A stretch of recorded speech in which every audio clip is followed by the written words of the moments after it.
Coming up at 4:30, President Joe Biden's State of the Union address, what he had to say to Americans and to the world.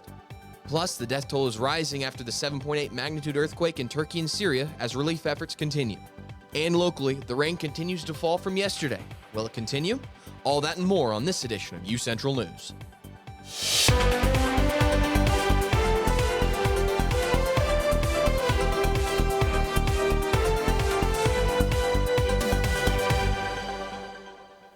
Welcome back. I'm Miracle Garrett with UCentral News. And I'm Brady Gray.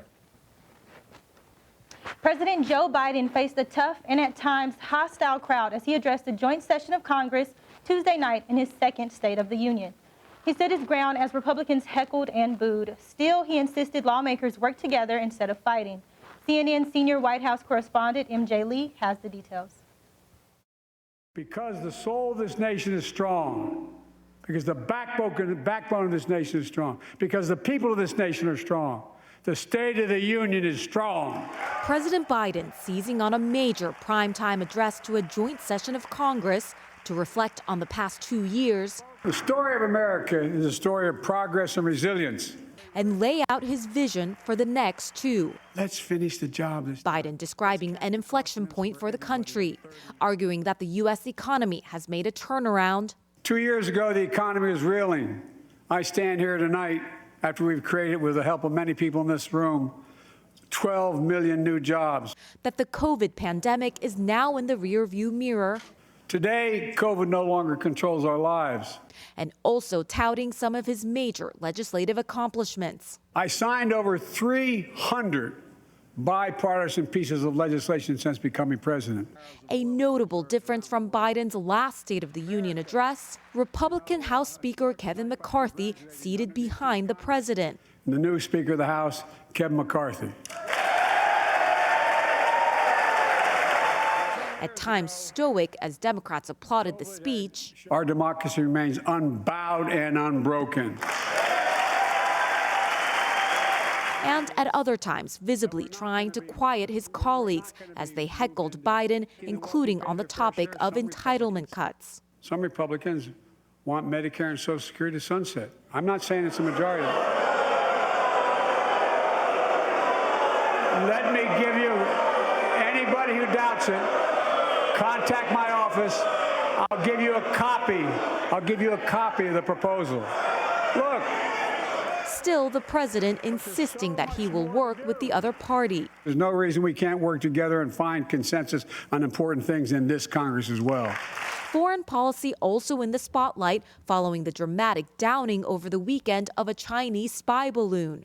Biden only making a passing reference to the incident and instead emphasizing America's readiness to compete with China. The guests invited to Tuesday night's speech by First Lady Jill Biden, painting a story of some of the president's top priorities and challenges over the past year. Ukraine's ambassador to the U.S., a reminder of how much the war in Ukraine has tested and dominated Biden's second year in office. Because we're going to stand with you as long as it takes. Paul Pelosi, husband of former House Speaker Nancy Pelosi, who was violently attacked in his home and raised alarm about political extremism.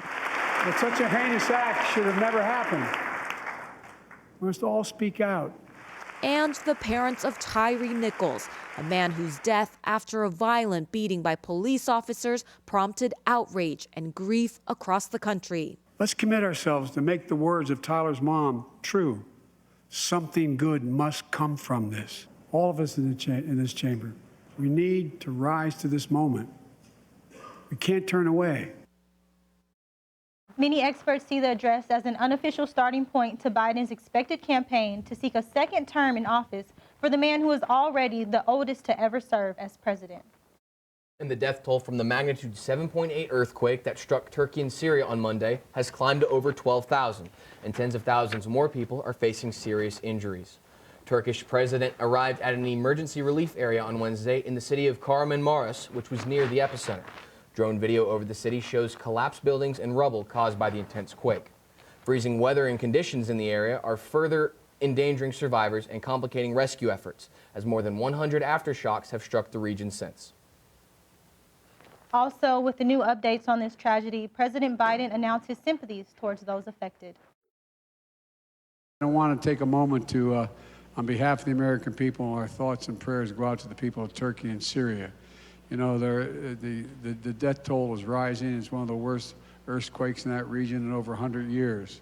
And we mourn the loss of so many lives, and we offer our deepest condolences. And Miracle back here on campus. The weather from yesterday kind of bleeding over to today, really rainy so far. Yeah, let's check in with UCO's Destiny Pittman and see how the weather is. Good evening, Broncos. I'm just going to be here to give you some of your weather updates for today. So let's start with the current conditions. So currently out, it is 40 degrees outside and very misty. It's been raining pretty much all day, so very different from last week and Monday. Unfortunately, it looks like spring isn't coming anymore and winter is coming back. It feels like 32 degrees outside, so like I said, it's very chilly today. And then it's pretty humid. Humidity rate is 86%, and then the winds are blowing north at 16 miles per hour. So then let's take a look at the weather for tonight. So tonight it's going to be about 32 degrees out. So if you're going to be out, just make sure to bundle up. Like I said, it is going to be very cold. The wind's going to slow down a little, and the winds are going to be going northwest at 12 miles per hour. And then, like I said, very humid outside. The humidity rate is going to be about the same as it was all day. It's going to be 86% chance. And then for tonight, it's going to be an 80%. It's going to be 80% chance of rain for tonight. So like I said, on Monday it seemed like spring was coming, but now it seems like winter is coming back. So if you're going to be out, just make sure to bundle up and stay warm, and just be careful driving since it is going to be getting below freezing tonight. That's all I have for now. Back to you guys at the desk. Due to the weather this week, construction has been delayed. UCentral's Emma Nichols has more.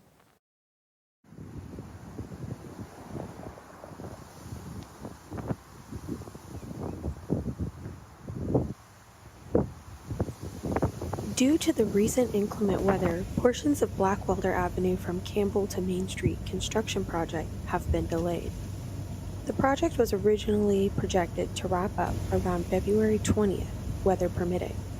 Residents in the area will still be able to access their homes with some minor exceptions during the repaving process. Arrangements will be made to allow access to residents in these circumstances. The city began removal and replacement of sidewalks in that area on the west side of Blackwelder between Campbell and Hurd Street on January 30th. Once the sidewalk work is complete, that section of Blackwelder will be closed while repouring of the concrete for the street is completed. Courtney Bradford, an official with the city of Edmond, said the project should take around 3 weeks.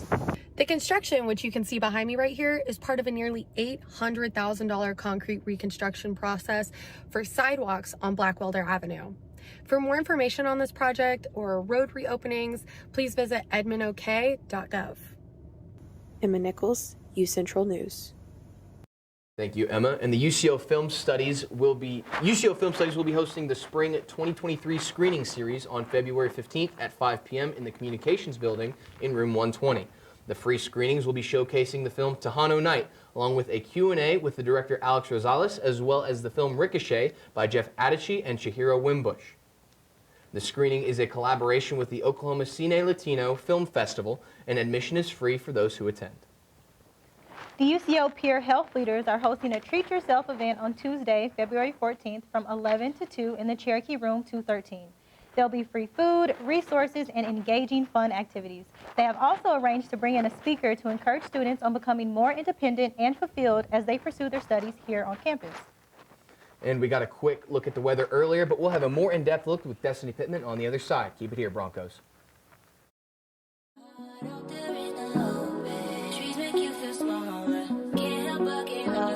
Feel the beat of nature at a park or forest near you. Find a forest and music inspired by nature at discovertheforest.org.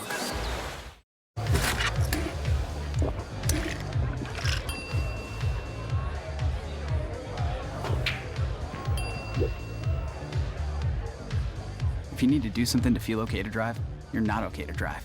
Don't drive buzzed.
Welcome back, Broncos. So I'm just going to be here to give you some more of your weather updates. So first, we'll do our 7-day forecast. So we'll start with today. So as you saw today, it was very rainy outside, very cold, very different from Monday when it was warm out. And then starting tomorrow, the weather's going to pick up a little. It's still going to be pretty chilly outside. The high for tomorrow is 49 degrees out, and it is going to be partially cloudy. Friday, again, another partially cloudy day, but that time it's going to be 44 degrees out. So it's going to get a little colder. And then we'll take a look at Saturday. So this Saturday is supposed to finally be sunny, no more clouds in the sky, it appears. And then Sunday, the clouds are coming back. So like I said, Sunday is going to be a little cloudy with a high of 57 degrees. And then let's look at Monday. So next week, the rain is going to be coming back. It looked like we were going to be in the clear, but here it is. So Monday and Tuesday, it's supposed to rain both days, and then it's going to be 58 on Monday and 56 on Tuesday. So next, let's look at the weather across the state for tonight. So temperatures are going to be pretty cold tonight. Most areas are getting below freezing. We'll start up in Guyman. So up in Guyman, it's going to be about 25 degrees tonight, so it's going to be there. Just make sure to bundle up. 31 degrees in Woodward and Enid, so very cold. Clinton is going to be 28 degrees, 27 down in Altus, 30 degrees in Lawton, and then we'll take a look down at Ardmore. So Ardmore is going to be about 31 degrees tonight, and then McAllister, Oklahoma, and Idabel, Oklahoma are both going to be 34 degrees. And then up in Tulsa and Miami, it will be 33 degrees tonight. And then over in Ponca City, it's going to be 31. And then back here around Oklahoma City, it is going to be 32 degrees tonight. So like I said, if you're going to be out tonight, just make sure to bundle up because the weather is going to be below freezing in most of the areas. And unfortunately, it does look like winter is coming back. That's all I have now for now. Back to you guys at the desk. Thank you, Destiny. And coming up, Twitter users are outraged over a game release, and Channing Tatum brings the Magic back one last time. CJ Craig has that and more in your social media recap. Stay tuned. To believe in the power of possibility, to always move forward but never forget where I came from, to value hard work, ingenuity, and hospitality. On one hand, my people are rough and rugged. On the other, refined and elegant. They taught me how to love beautiful things and cherish my past, to seek out adventure, eat well, and to have a good time. So I keep their traditions alive every place I go. They call me Oklahoma City, but you can call me the modern frontier.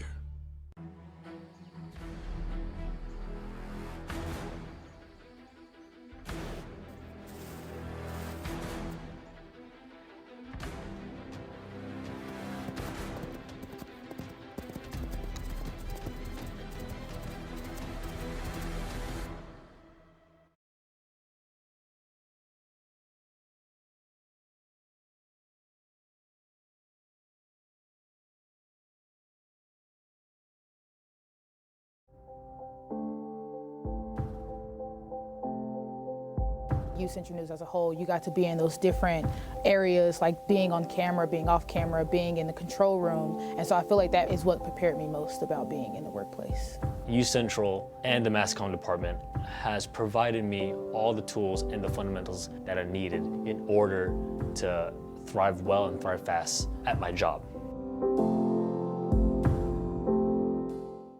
Maybe it's time to hit the road and visit a place where stories unfold. This is the land of the ultimate road trip, with sights old and new on Route 66. There's fun to be had, so much to do, and a few new surprises before you get through. Oklahoma has the most miles to share of Route 66. It's really quite rare. TravelOK.com will show you the way. Come see for yourself this iconic highway.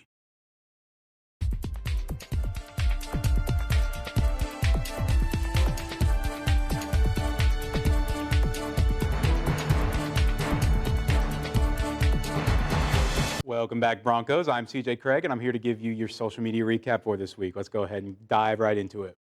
Former Twitter executives are under fire after admitting that they mishandled a New York Post story about Hunter Biden's laptop. 3 former Twitter executives were questioned about the censorship at a White House Oversight Committee this afternoon. The executives admitted to censoring the story. However, they said that there was no government involvement with the decision. This statement comes after Elon Musk's comments hinting at government involvement in Twitter before he acquired the company. Twitter execs said that there was a lot of confusion on how to handle the story due to combating misinformation, but they did not have government orders to take the story down. And the ban of TikTok from across Oklahoma campuses has some UCO students riled up. UCentral's Shanice Hopkins asked around campus, and here's what some students had to say. I think that it's kind of dumb, to be honest. People are definitely overreacting about TikTok being banned. I think that it's within their right to ban it, but I think that it should be up to people and universities themselves that should be able to govern that decision for themselves if they want to ban it on their Wi-Fi and their public property. But I think people should be able to enjoy themselves with whatever apps that they choose. With Governor Stitt, it doesn't surprise me, I guess, but I don't understand why it's just TikTok. If he has to pick one, I don't understand why it's just that one specifically, I guess. But I know that Oklahoma's not the only one. It's also Wisconsin and North Carolina. But again, yeah, it doesn't surprise me. I understand why the government is making these issues because, China's doing something weird now because they even had a surveillance blip and we just shot that down. But I don't understand why we're doing it in Oklahoma of all places because there's so many different issues we could be focused on, especially Governor Stitt could be taking on our healthcare problem where top 5 worst in the country and top 10 in teen pregnancies. There's way bigger issues than a social media app. And the release of the brand new Harry Potter game, Hogwarts Legacy, has been met with backlash online. Twitter users were quick to call out Harry Potter author J.K. Rowling for anti-transgender comments. Rowling came under fire first in 2020 for tweets that carried anti-transgender ideas and has continued to receive hate online from outraged social media users. Some Twitter users have even called for the game to be boycotted, even going as far as to leaking the game's ending online. However, Hogwarts Legacy is still scheduled to release this Friday, February 10th, and will be available to purchase on all platforms. And for the Channing Tatum fans out there, Magic Mike makes one last appearance on the big screen. Magic Mike's Last Dance is set to release this Friday and marks the end of the Magic Mike franchise. Steven Soderbergh returns as well to direct the final movie of the trilogy. The movie follows Magic Mike Lane as he returns to the stage after going broke from a bad business deal. Magic Mike premieres this Friday. You can purchase your tickets online or at your local box office. And for the Rihanna fans out there, they might be getting a little more than just a Super Bowl performance. Rumors have been flying around Twitter about a possible tour announcement after her Super Bowl halftime show performance. Rihanna took a break from performing in May of 2022 after giving birth to her baby boy, and the singer shared that it was her son that inspired her to perform at the Super Bowl. Rumors from inside the music world said that Rihanna and her team have been keeping secrets about the artist's future plans, including her Super Bowl performance. The announcement is expected to be made sometime after the Super Bowl. And obviously, the Super Bowl halftime performance being a big event every year, I'm sure lots of people are looking forward to it. I know I am. No, for sure. I definitely cannot wait to watch Rihanna perform at the halftime. I'm more ready for the football game than anything, but I think you probably could have guessed that by the Monday newscast how much we talked about it. Yeah. But speaking of sports, last night the Thunder were in action, but that wasn't the big storyline as LeBron went for history. Mm-hmm. We'll have more with UCentral's Jaden Ford right after this.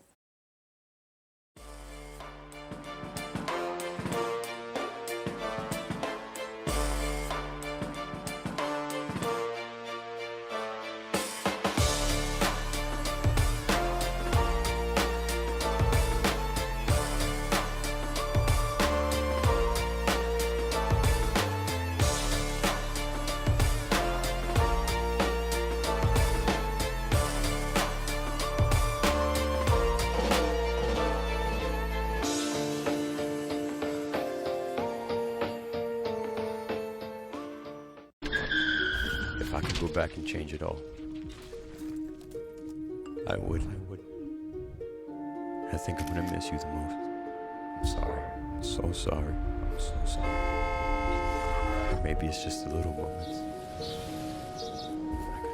If I could go back and change it all, if I could go back, I would. But I can't.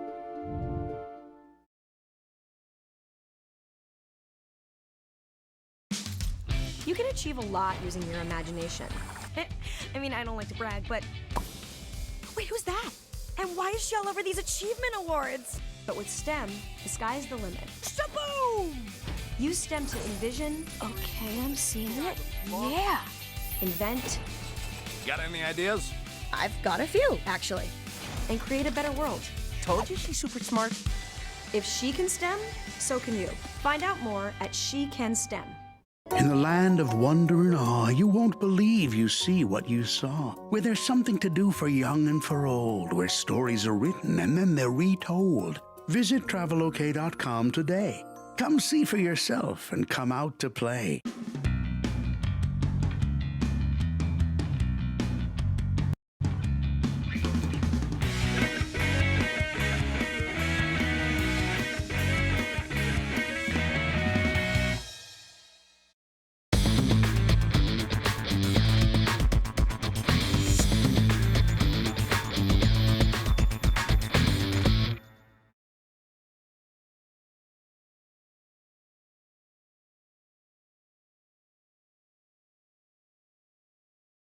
Sorry for the difficulties, guys, but we are going to go ahead and read through.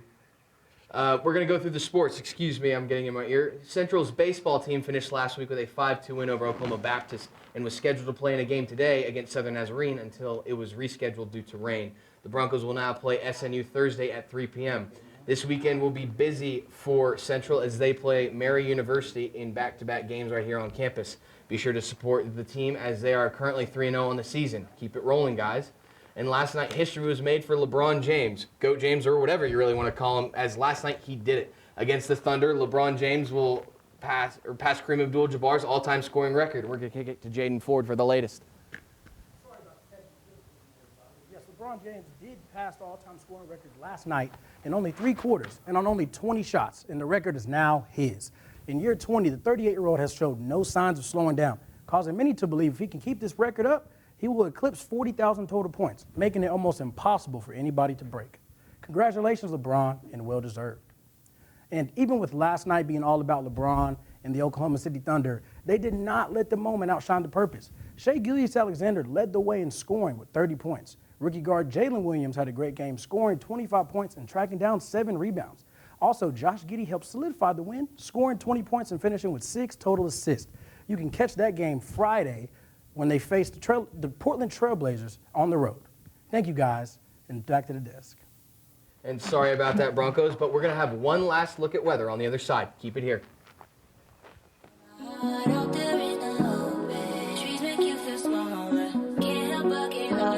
Feel the beat of nature at a park or forest near you. Find a forest and music inspired by nature at discovertheforest.org.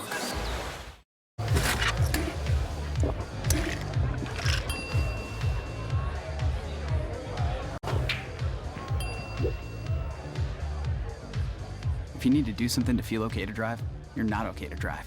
Don't drive buzzed.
And in consumer news, it's been more than 3 years since Elon Musk unveiled the design of Tesla's newest passenger vehicle, a futuristic electric pickup called the Cybertruck. Tesla originally said it would go on sale in 2021, but the vehicle is now 2 years behind schedule. Last month, the company announced production of the Cybertruck will start in Austin, Texas by year's end. Tesla says it's designed to have the utility of a truck with the performance of a sports car. The company says it will have a faster acceleration than a Porsche 911 and a towing capacity of up to 14,000 pounds. But some industry experts wonder how Tesla will actually make its stainless steel exoskeleton, since stainless steel is costly and hard to weld. It's also very heavy, which could cut down on driving range. All of that is causing concern that there will be even longer delays on production. The Spring Career and Internship Fair is happening this Thursday, February 9th from 12 p.m. to 3 p.m. in the Nye University Center ballrooms.